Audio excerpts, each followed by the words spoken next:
en fait. Les Guadeloupe qui ont arrêté là. En Iran, président conseil régional. En Tini, on préfet, il a tonné. Il a profité, il payé, il plage. On plage en Tini, à pas même ça, il nettoyer. Ça va s'arrêter, pas tonne, 6 tonnes. Vous entendez? Ça va envahir la Guadeloupe. Désirable, pas même ça à cause. La défense de Marie Galante, bateau, catégorie, ça va arriver, pas tonne, 6 tonnes. On va te dire, c'est au Brésil, la sortie. On n'est pas dit, c'est aux États-Unis, la sortie.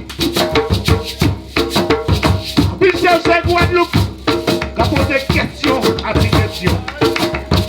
Nous commandons la saugasse, la sortie. Puis l'abomination pour la Guadeloupe. Parce qu'ils ont problème avec leur école. Parce qu'ils ont problème chimique dans l'air si mal. Et nous abominer. Puis l'abomination pour la Guadeloupe. Puis l'abomination pour la Caraïbe dans l'air. Écoutez ça bien. Malgré les fêtes, l'horizon, loin, loin, loin, loin, loin, loin, loin, loin. L'horizon loin, loin, loin, loin, loin, loin, loin. À 8000 km, l'État français dit de moi qui j'en prends faire. On voit nous payer. Maman, fait ici là, à tes bouillons.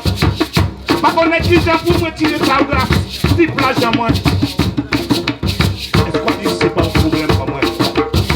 Pas de problème à municipalité. Après c'est un tel problème à nous Caraïbes. À nous mettons, nous payons, nous vendons. À nous pas mettre nous en désaccord avec nous-mêmes. Il y a un mal parler l'autre. Nous prenons la main pour nous mettre à avancer. J'ai dû donner nous arriver à voter là ça. Nous vamos que moi nous l'horizon loin, loin, loin, loin, loin, loin, loin, loin.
nous grandir.